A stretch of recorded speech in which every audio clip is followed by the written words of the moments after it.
Some of you already know Terry really well, but just in case you didn't, I just want to sort of give you a little bit of Terry's background. Terry is the founder and CEO of ProAct Safety, which is an international safety and performance excellence firm. Terry has spoken regularly at the American Society of Safety Professionals, the National Safety Council, and numerous company and industry conferences.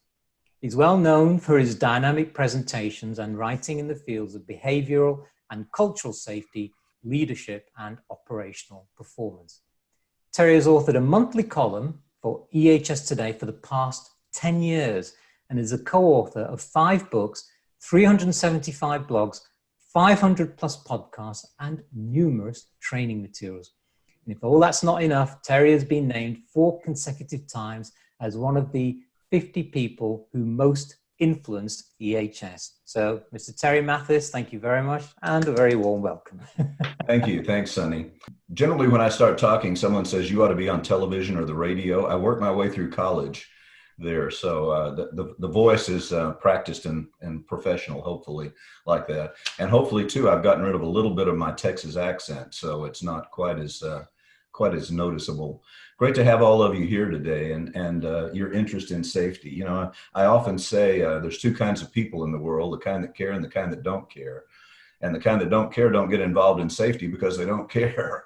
The kind of people who do care can make the world a better place, and it's an honor to work with those kind of people. So great to have all of you here today, and I appreciate your dedication to this field and your interest in this particular topic. I think it is a pretty timely topic in safety right now.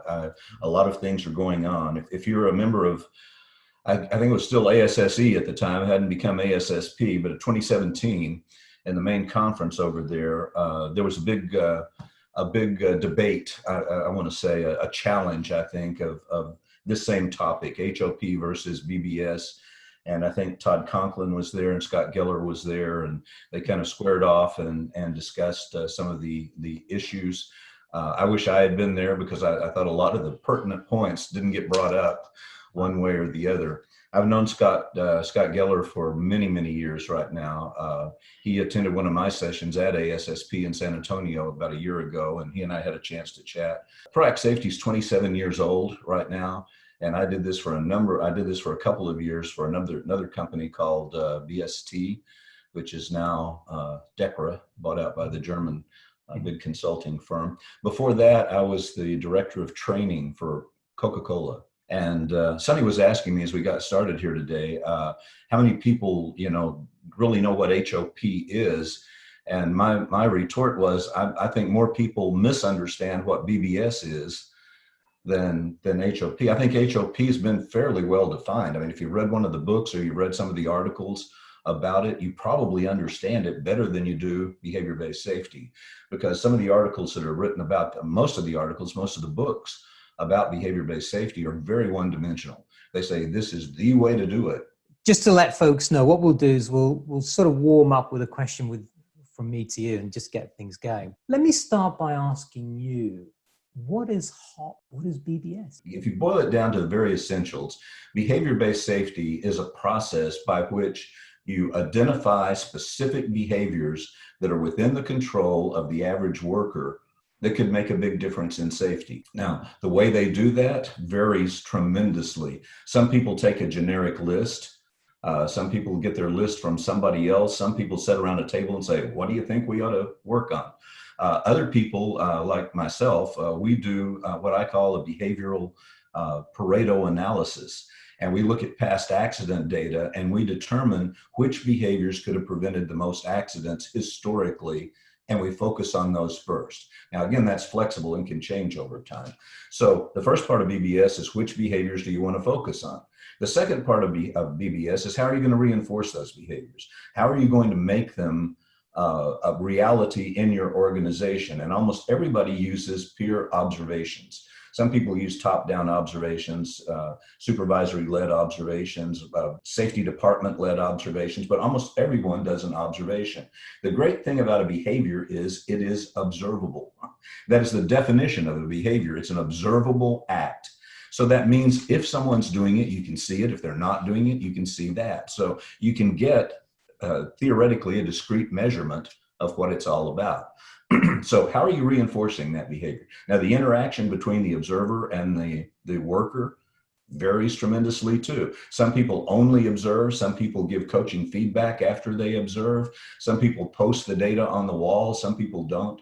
That varies tremendously. Now, what do you do with the data after you gather this data? So you've gone out and observed in your workplace, and you've seen some people doing these behaviors, you've seen some people not doing these behaviors. You can calculate that as a percentage and look at that and say, are we getting better? Are we getting worse? Are we staying the same?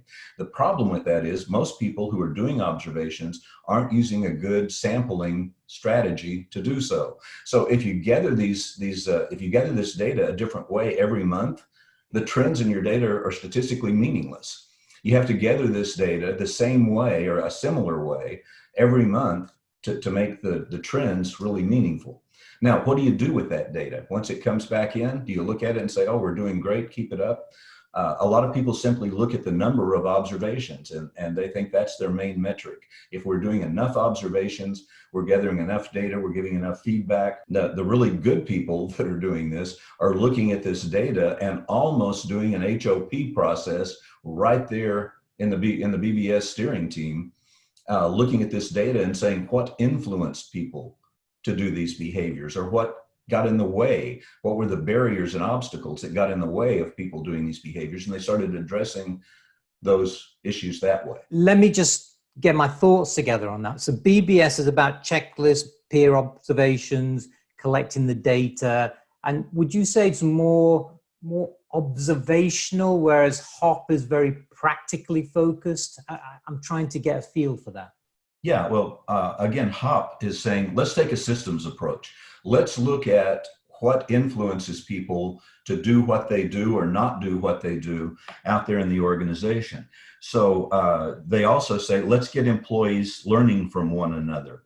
Let's change our management philosophy from trying to control our workers to trying to empower our workers and facilitate our workers to do what they want to do.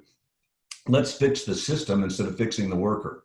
Okay. Which is where BBS, I think, got off track a long way out there. And let's define what good performance is and what deviation from good performance is. I see. One of the things I really loved about HOP was they actually came back and said, what is safety? What is the definition of safety? Because, in BBS and in traditional safety to a large degree, safety was defined negatively. It's the lack of events. And HOP came back and said, no, it's not the absence of events, it's the presence of precautions. It's the presence of what are the word exactly that they use? Defenses. It's the presence of defenses against accidents, not the lack of events like that really defines what safety is. Caleb Nielsen says, HOP and BBS then, do they complement each other? Well, they definitely can. They generally don't. In fact, a lot of organizations have done BBS and they feel like they've exhausted what they can get from that, and they're looking for the next thing out there. And I think, the founders of this, Todd Conklin, Sidney Decker, James Reason, are always kind of push the envelope out there and everything. And I think they're saying, well, HOP is the next thing. Right. Beyond behavior-based safety. Paul's asking the question, are we starting on the wrong footing, down the wrong road by the use of HOP versus BBS then? Well, I think there's an even more basic problem in that, and that is that most safety efforts are programmatic. They're looking for the next program, the next thing they can buy off the shelf to nail on, to bolt on to their existing efforts and take them to the next level. That indicates a lack of strategic thinking. If you really have a safety strategy, then you look at these programs like BBS or HOP and you say, do they support our strategy? Do they fill a real need in our strategic thinking about this going to help us get to where we want to go? Again, I don't find a lot of strategic thinking in safety. I find a lot of programmatic thinking in safety. Well, we did this and we did that. What else do we need to do? By the way, there's another mentality there that I find in a lot of my consulting clients. And I call it more is better. When I see a lot of, I go into a lot of organizations, they say, well, we're not getting the results that we need. I guess we need to do more. And, every organization I've gone to in the last 10 years is putting plenty of time, resources, and financial backing behind safety. They don't need to do more. They need to do what they're doing better. And a lot of them are just totally overloading their workforce. I can remember sitting in meetings often at Coca-Cola, and one of the leaders would say, well, we can do that. And the rest of us are sitting there in the room saying, we? If you got a frog in your pocket, you're not going to do any of this like that. And our plates are already full. You just think there's no end to how much you can add to what we can do. Paul, did that sort of tie it up for you? Is that what you had in mind? Are we starting off by saying this versus this, as if this is good and this is bad, as opposed to both can bring good elements to what we're doing? We said neither, either, or both, didn't we, Terry? Yeah, the answer that he gave, but so I work for ExxonMobil, so we bought into the LPS system, most of us except for upstream, and the way we're currently looking at it is that human performance ties in, and we're really focusing on what tool can you use to prevent an error-prone situation, or mitigate an interrupter or a hold point, or how do you get the employees to engage more when historically we've had a BBS LPS system, if you will, for 20 years. So they all know it, but take advantage of the LPOs and the JLAs and incorporate human performance concepts. So I think they complement each other. It's just how you use it. Don't twist them together like they're the same. They're not.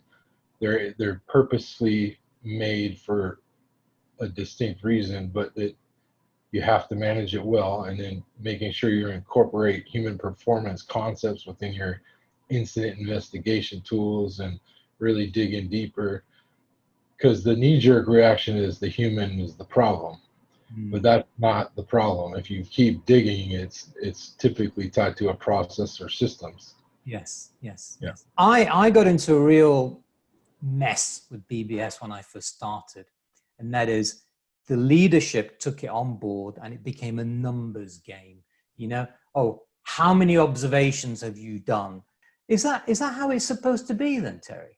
Well, not to my thinking, but that's the way it started out. And if you look back, the underlying misconception here is that human behavior can be changed on the spot with feedback.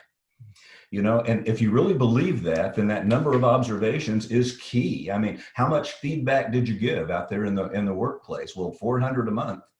We used to joke that, in a car, you got RPMs, were revolutions per minute. In a BBS process, you got reinforcements per month. It was the number of RPMs that you got out there. So, the thing is, you're driving your BBS process with your tachometer, not your speedometer. So if you're only looking at the activities, are you really getting an accurate metric? And I think that's where people got off on this. You've heard for centuries that the old saying, are you mistaking activity for results? And I think that's exactly where BBS got off track. We felt like if we cranked the machine, then we'd get the results, and so we focused on cranking the machine, getting that number of observations out there and getting them done. We didn't look at the quality of the observations. We didn't look at how effective they were. We didn't necessarily look at how they were impacting the bottom line, but just crank the machine and you're going to make something happen out there. And I think that's where BBS got totally off track. When HOP first came out, my first reaction was, where did this come from? We were already doing this in BBS. Once that data came back to us, we were looking at we weren't just looking at, well, did the worker do that? And did somebody give feedback and did they change them on the spot? We're looking at, why did that worker do that particular thing? And what can we do to facilitate that out there in the workplace? Well, one of the specific instances that always comes to my mind, and Chuck's heard this many times, probably used it himself. I was working with the Navy at Cherry Point, North Carolina. I'm walking through a Marine air station, and I see that every Marine has a homemade tool in their toolbox. So, an observer walking through there, what are they going to do? Say, hey, dumbass, don't use the wrong tool for the job. That's going to change that, right? Giving feedback's going to change that. So I go to the head of the shop and I said, hey, Chief, why do all your mechanics have a homemade spanner wrench? He said, I don't know. I don't even know how to find out. And I said, come on, I'll show you how to find out. We walk over to one of these Marine mechanics and ask him why he's using a homemade tool. And his response is, you see the 5 people in line at the tool cage over there? Want to go stand in line and see if it's your lucky day? They have 3 of them in there, and all 42 of us need it at the same time. By the way, if you check it out from the tool cage and it goes missing, they take it out of your next paycheck and buy a new one for the tool cage. Now think about this. Why is this behavior happening in this organization? You can naively, from the old BBS thinking, say, well, if we give enough feedback, we're going to fix that problem. No, you're not. It's a systems problem, not a behavioral problem. You know, not an individual behavioral problem. And that's what HOP started realizing, that BBS, in a lot of its forms, are naively trying to change behavior with feedback. And that's the only mechanism they're using. And you've got to realize that there are influences out there in the organization that are shaping that behavior the way it is. And if you don't deal with those, you're likely not going to effectively change that behavior and get that result that you're looking for. Hey, on the subject of the BBS being a numbers game, I think part of me thinks, and many of the opportunities I've had to work with organizations, the fact that it's a numbers game early on might not be a bad thing. It's often important to help set the pace and set a habit. Often organizations, when they first start, they may not be quite as interested or concerned about the quality of the observation as much as just getting the workforce out there comfortable with doing them and having the conversations. At some point down the road, it may mature into an organization, and I've seen it, where you don't even need cards to have the conversation anymore. You don't even need the numbers anymore. The conversations just happen holistically. But my point is, I think that sometimes it's probably okay early on in some organizations to get hung up on the numbers. The leaders, after all, the senior leadership team in these operations facilities often are numbers driven. And so if they want to see activity, especially early on, they're going to ask you for what are the participation metrics that are so important. That's a really good point, Chuck. And Cengiz, you've put a lot of effort into typing out a lot of text. I think. So I guess I totally understand the sort of passionate debate, and people sometimes feel quite sort of strongly about a certain way of doing business and managing safety. But I don't like the polarization aspect of it. And I guess I'm not a psychologist, and I'm a maintenance engineer originally, and then safety and quality management, mainly airlines and maintenance in aircraft maintenance industry. I think, to be honest, it's just a typical nature or nurture question. And inevitably, we can create the best system in the world, and with everything that enables people to do the right thing. And then we still employ, particularly in large organizations, inevitably employ some people who are in their DNA that they are more willing to take risks and go beyond and step outside the box. So, and I guess the ultimate question in my mind that I never easily answer is, can we actually influence those people by creating such a good, positive, influencing safety culture within the organization that when we bring them into the organization, we change their behavior? And I can give you examples from my own experience that when I walk in London, I sometimes jump a red light, and when I go to a German street and I just look around me and I don't. And and I think that's why we need to, instead of just trying to polarize the argument, and I don't, sometimes we need to do that to create the debate, but instead of just saying, look, this is utter rubbish approach, we just need to make the best use of each approaches, and that's my personal view. That's exactly where I'm hoping I'm going with this, is to tell you don't have to choose between one or the other. You can take the best pieces of each one of these and put them together and customize something for your organization that will get you where you want to go. By the way, you brought up one other topic that's sensitive to me, and that is that we tend to manage by exception. So we look at our organizations and say, well, I've got these 5 people out of those 3,000 out there that just aren't going to do what I need to do. You can't run your organization for those exceptions. You got to run it for the others. I always remember a man from Brazil who turned his company over to his employees, and he basically had no programs. They said, well, what do you do for sick leave? And he said, well, if they're sick, they go home or they go to the hospital. Well, what about their pay? Well, they get it. He said, don't people take advantage of that? And he said, yeah, 3%. They said, then why don't you clamp down on it? And he said, because it will piss off the 97% that make me rich. Mm-hmm. You know, and I caught that thinking from him back then. And I thought how powerful that is. You know, are you managing your company for the majority of people that are doing what you want to do? Or are you fixated on those few people that you can't seem to bring in line? And I think a lot of companies get stuck with that and miss opportunities. Couple of things here. Chuck, hanging a bit there, but you're up there. We start off with a numbers game, but one of the problems I've found is that leadership love case stand. What is the difference between HOP and B?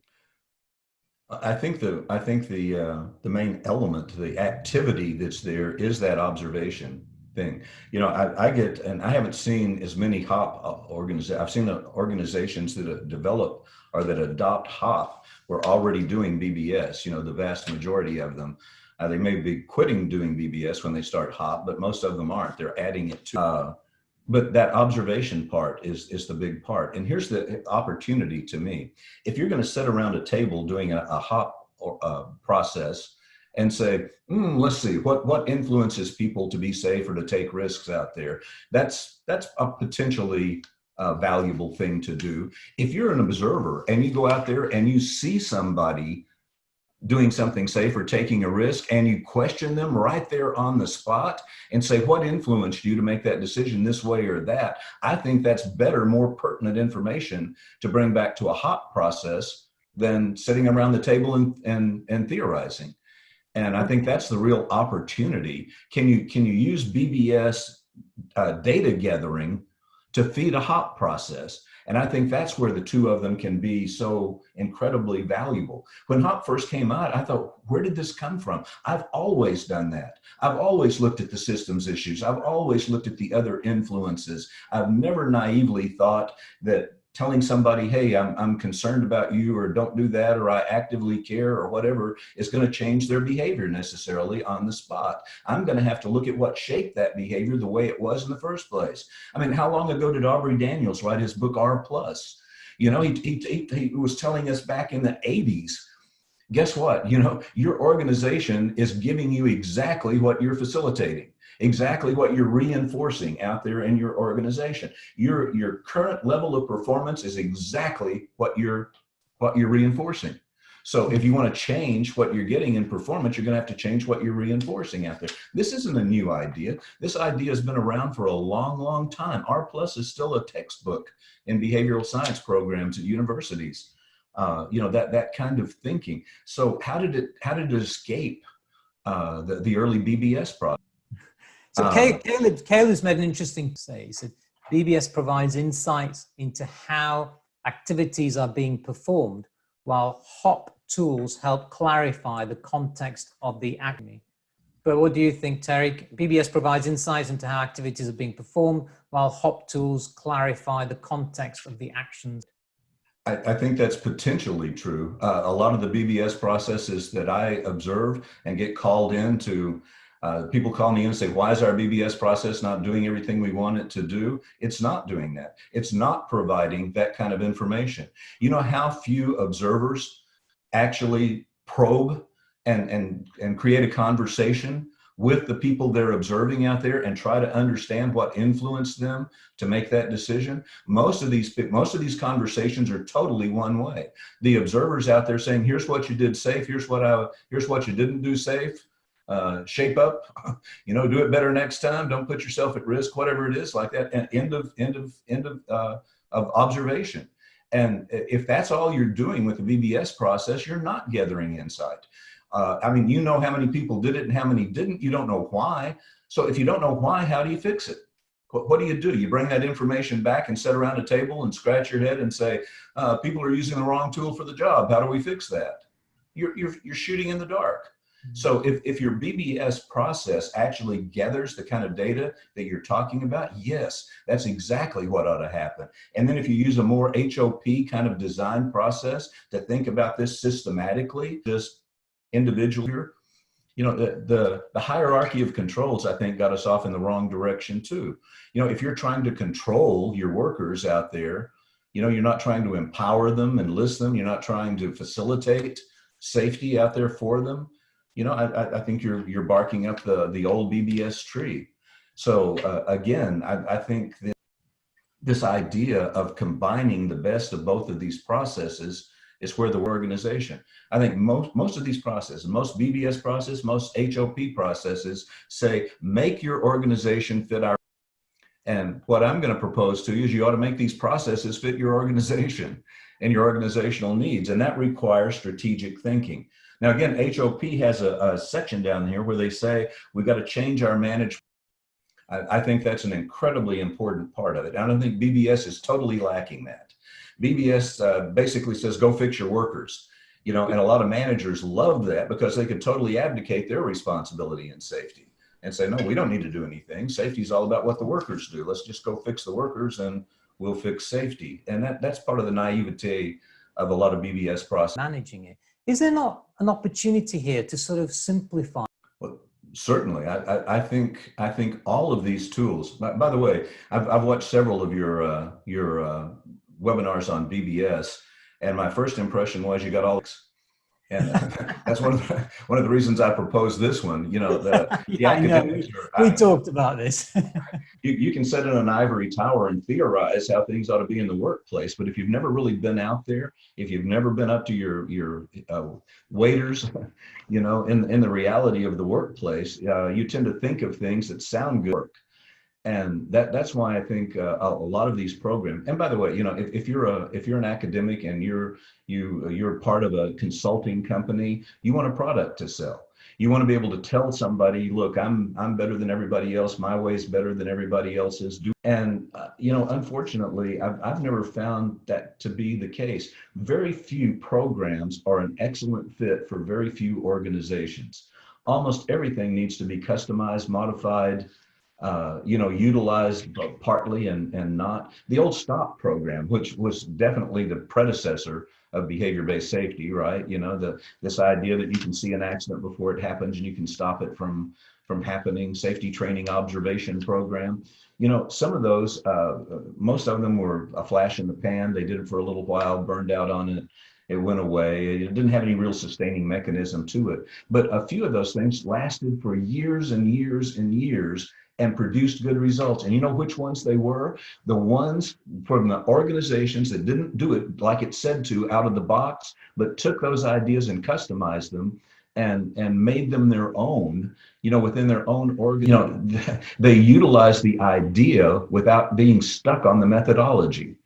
And I think the same thing's true of all the BBS various ways of doing it and the HOP. I think if you look at all of that, you get a holistic view of what safety needs to be. By the way, let's back up for just a second and talk about that. What is safety? This is an interesting thing that I've run across in the last 10 years. If you go to an organization like I do on a regular basis and you interview focus groups of employees and you ask them, what is safety? You almost never get a good answer. And in fact, most people won't tell you a definition of safety. They'll tell you the goal of safety. Well, safety is going home with all your arms and legs and fingers and toes, Some of them get to a little bit of the behavior. Well, you got to think before you act. You got to follow the rules. You got to wear your PPE. They'll do a few basic things like that. But I mean, as far as a generic idea of what safety is and how it works, I just don't hear them out there. So one of the things that I've suggested to a lot of organizations is get everybody aligned on what safety is. And HOP tries to do that too. But again, they are strictly lagging indicators. HOP says safety is not the absence of the event, it's the presence of the, what do they call it, defense out there. Well, what is the defense like that? Now, to me, for the average, not the organization, but for the average individual worker, what safety ought to be is a three-part definition. It ought to be, do you know the risks? Do you have an accurate risk assessment of your job? Do you know what out there in your job can hurt you? And can you prioritize that? Can you say what's more likely to hurt you? What's more likely to hurt you severely? Do you understand all that? Now, second part is, do you know what to do about it? So if you know there's a risk over here, what precaution do you take? What do you do to minimize or eliminate that risk in your job, to control that as you do it? And the third part, simply being systematic about it, doing it all the time. If you know that you could hit the steering wheel or the windshield real hard in a head-on collision, and you know that wearing a seatbelt can help, do you buckle your seatbelt every time you get in a vehicle? And if you get workers thinking about that definition of safety, then they start expanding. Well, do I really know what all the risks are? Do I really know how to handle all those risks? And am I meticulous and systematic in doing that? A lot of it's what Terry is really mentioning is that, HOP or human performance for the workforce is really, it's giving them the tools or a set of principles, if you will, that the first and foundational one is people make mistakes, right? Now, if you're under pressure, you're fatigued, you go from a 1 in 100 to a 1 in 2, right? So you increase the risk. The more, quote, safeguards or barriers you put in front of that, then you start to multiply it by 10. You're really trying to get to 1 in 1 million chance that this would occur.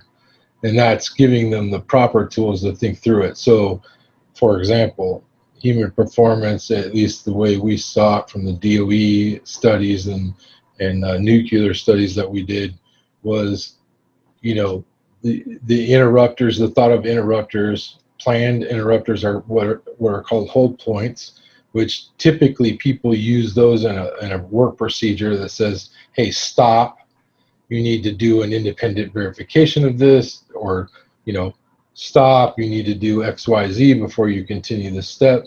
That's a traditional hold point. A trigger is identified in something like if you have a BBS system, like a JLA, JSA. Those are the things that, for example, Terry's out in the field and he sees, guys that are going to go work on a scaffold, but he doesn't see their inspection tags. He doesn't see the scaffold tag. That should be triggering him to stop that work, to say, hey, wait, we have an error-prone situation about ready to happen. These things are triggers. They're pre-identified, but they're also real-time out in the field. And then, as far as the other thing, the fast and slow brain, you can't tell. I can't look at any one of you or Terry and say, yep, he's in slow brain mode. But the way I love to explain this is the first time you were ever taught to drive a car, you were hyper-focused, your hands were sweating, you were nervous, you were paying attention, you were uber-focused. That's slow brain. Fast brain is what our brains are typically in, which is the daily, you're just going, you're not really necessarily slowing down per se to think through it. You've done the task, you were trained. It's kind of a daily thing. Your brain always takes the easiest path it can. You have to purposely put the triggers or hold points or call outs in place to get people to slow their thought, their fast thinking down, to make a very critical thought or think through with what they're going to do for a high risk task or operation, right? Just like biases, you don't necessarily understand your own biases. People see them or you'll articulate them. Fast and slow, you can't see it happening, but you can if you really pay attention. And really what you're needing, what we have focused our employees on, is identifying those situations where they have to take the pause. And then what we do is give them real live field examples of how they can do that. Sonny, I think there's a dichotomy here too that's unnecessary. We're saying, should we make this a fast brain issue? Should we make it a slow brain issue? And they're both. They're both things out there. I don't want somebody deliberating for 10 minutes whether they buckle their seatbelt or not. I want that to be a fast brain decision every time. I don't want anybody fast brain refueling a nuclear reactor. I want them to think deliberately about every step and triple check everything that they're doing like that. So when we say, and by the way, fast brain and slow brain, great brain science is coming out right now. But to me, that's just a renaming of your conscious and subconscious brain that we've been talking about for decades now. Do you do this automatically? What we call muscle memory, which isn't muscle at all, it's just in a different part of your brain. But it's not necessarily one or the other. It's not a contest. You need to decide, like Caleb was saying, which things ought to be addressed which way, and get your workers thinking that way. I think with the careful Pareto analysis, when you have the opportunity to look at your top 3 or 4 precautions that if taken would prevent the greatest amount of injury, with that focus, it's not unreasonable to expect that your organization can commit some of those precautions to fast brain after practicing and producing them over and over and over again. In fact, probably also not unreasonable to expect that as one of the outcomes or one of the goals to commit something like the propensity for employees to put themselves at risk due to line of fire or eyes on path or improper tool use. To Terry's point, some of that you want to commit to fast brain. You want them to be looking over their shoulder before taking a step backwards. And so I think it's probably a reasonable outcome to endeavor to commit some of those precautions to fast brain. In your experience then, in everybody's experiences, when you talk about Paretos and things, has anyone actually looked at the errors or outcomes of Pareto analysis and said, this percentage of it is fast brain thinking, or this percentage of it is slow brain thinking? That's a great question. I haven't done that yet. That's a great question. I'm in a process safety, workplace safety background. And one of the things we're always challenged with is about human errors. And I think Sharon is absolutely right when the point is raised that people are not simple, though. Have you heard the term in early behavior-based safety processes that we want to drive this into the organization to habit strength? That was one of the naivetes, I think, of the early processes. And I think a lot of what gave rise to HOP and other additions to this were SIFs. I don't know if that terminology is meaningful to everybody, but it's being batted around the U.S. very SIF. It's serious incidents and fatalities. And what we found out, and one of the criticisms of behavior-based safety was that it tended to lower lesser severity accidents more effectively than it did higher severity accidents. And so a lot of people say, well, BBS didn't address SIFs. Well, if you look at SIFs in the world, they're increasing. If you look at them in the workplace, they're decreasing. So I don't think it's fair to say that BBS didn't address SIFs, but it is fair to say it didn't address them in the same ratio that it did lesser severity accidents. So you need to do obviously something more than what the old original traditional BBS was if you're going to address the whole range of severity of accidents. And I think that's a lot of what gave rise to HOP. One of the things I love about HOP is this idea that people make mistakes. I think BBS in its early stages had that same naivete that all accidents can be prevented. And I think Todd Conklin and especially James Reason came back and said, no, they can't. People aren't going to be perfect. They're going to make mistakes from time to time.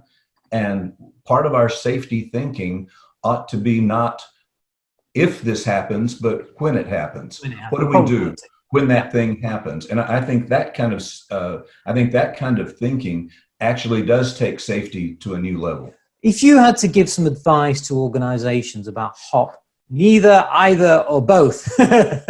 Let's go back to the label on the box, all right?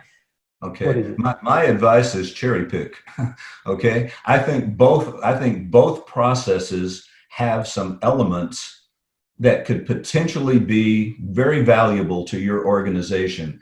But I think adopting either one of them holistically and saying this is a program that we're going to plug in to our safety, this is going to be our safety program. It's going to, I think those are mistakes almost always. Here's what I advise my clients.